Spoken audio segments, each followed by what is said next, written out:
సిబిఐకి అప్పగించాలని చెప్పేసి ఒకవైపు బీజేపీ డిమాండ్ చేస్తుంటే మేము సిట్టింగ్ జడ్జితో విచారణ జరిపిస్తామని చెప్పేసి వీళ్ళు ప్రకటిస్తున్న నేపథ్యం ఉంది. దీన్ని ఎట్లా అర్థం చేసుకోవడం? అంటే సిబిఐకి అప్పగిస్తే ప్రాబ్లం ఏంది, వీళ్ళు సిట్టింగ్ జడ్జితోని చేయిస్తే ఏం బయటకు వస్తుంది?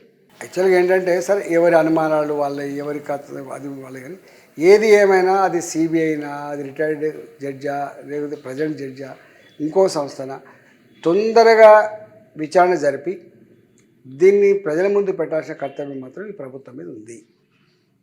కవితకు మళ్ళీ ఈడీ నోటీసులు జారీ చేసింది. దీన్ని ఎట్లా అర్థం చేసుకోవాలి? ఈడీ నోటీసులకి సిబిఐ ఎంక్వైరీలకు మాకేం సంబంధం ఉండదండి. జనరల్గా తప్పు చేసినప్పుడు, ఇప్పుడు రాష్ట్రంలో ఎవరైనా తప్పు చేసిండ్రు, ఒక కాంప్లైంట్ ఇస్తారు, ఎవరు ఎంక్వైరీ చేస్తారు? ఫస్ట్ పోలీసు వెళ్ళిపోతారు. ఓకే, అంతే కదా.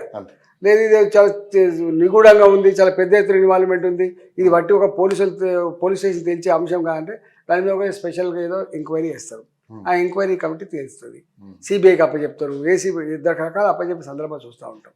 కాబట్టి ఇక్కడ కవిత ఇష్యూ భారతీయ జనతా పార్టీ సంబంధించిన ఇష్యూ కాదు. అది ఈడీ కానీ లేకపోతే సిబిఐ కానీ ఇంకేమైనా సంస్థలు కానీ ఇన్వాల్వ్ అయ్యి దాని లోతులోకి పోయి ప్రజలకు వివరించాల్సి ఉన్నది. ఒకవేళ తప్పు చేస్తే చట్టం తన పని తప్పకుండా నెరవేర్చాల్సిన బాధ్యత కూడా ఉన్నది. ఓకే అన్న, అంటే ఇప్పుడు అది ఈ అంశాలను పక్కన పెట్టేస్తే, ఒకవేళ పార్టీ ఆదేశిస్తే ఎక్కడి నుంచి పోటీ చేద్దామని అనుకుంటున్నారు పార్లమెంట్? ఇప్పటికే చెప్పిన నేను, యాక్చువల్గా నా ఆనవాళ్ళు, నా పరిచయాలు, నాకు ప్రజల ఆదరణ, అండ, ఆశీర్వాదం ఇప్పుడు కరీంనగర్ జిల్లాలో దొరికింది. అక్కడ మా పార్టీ సిట్టింగ్ ఎంపీ ఉన్నాడు కాబట్టి అడగడం భావ్యంగా ఉండదని నేను ఆదేశిస్తే పార్టీకి నేను అక్కడ ఉన్నదని పార్టీ భావిస్తే తప్పకుండా మల్కాయిరి ఇవ్వండి అని చెప్పిన. ఓకే ఓకే, ఒకవేళ జహీరాబాద్ చూజ్ చేస్తే గంత పోయే శక్తి నాకు లేదు. అక్కడ పార్టీ అధిష్టానం మీ మీద నమ్మకం ఉంది కాబట్టి జహీరాబాద్ అంటే నాకు కూడా ఇప్పుడు పార్లమెంట్ అంటే చిన్నది కాదండి. పార్లమెంట్కి ఒక ఏడాది తిరిగినా కూడా ఇవన్నీ గ్రామాలని కథలు ఉంటాయి. నాకు ఇక్కడ అంటే 32 ఏళ్ళుగా 32 సంవత్సరాలుగా ఇవాల్టి మల్కాయి పార్లమెంట్ సెంటర్లో ఉంటాను నేను. నా ఇల్లు సెంటర్లో ఉంటుంది. అటుపక్క 30 కిలోమీటర్లు ఉంటుంది, ఇటుపక్క 30 కిలోమీటర్లు ఉంటుంది. అంటే ఇప్పుడు ఇప్పటికే మురళీధర్ రావు లాంటి వాళ్ళు మల్కాజీ కోసం నేను ఒకరిది గుంజుకోవాలని చెప్పి అడగట్లేదు.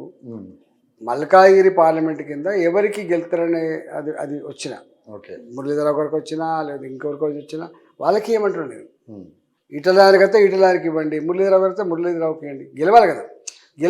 గెలుస్తారని చెప్పి రిపోర్ట్లు ఎవరికి వచ్చినా వాళ్ళకి ఏమంటారు అన్నా. అంటే మీ పైన అధిష్టానానికి ఒక ప్రత్యేక గురి ఉంది కాబట్టి ఇక్కడ వేరే వాళ్ళకి ఇచ్చి ఖచ్చితంగా మీరు అక్కడనే పోటీ చేయాలంటే మీరు ఏం డిసైడ్ చేస్తారు? సరే, హైకమాండ్ యొక్క నిర్ణయాలు ఎప్పుడు కూడా ప్రాక్టికల్గా ఉంటాయని అనుకుంటున్నాను. ప్రాక్టికల్గా ఉంటాయి, గెలుపు దృక్పథంలో ఉంటాయి. అధిష్టానం ఎప్పుడు కూడా వాటికి ముఖాలు చూసి టికెట్ ఇవ్వడానికి సిద్ధంగా ఉండదు.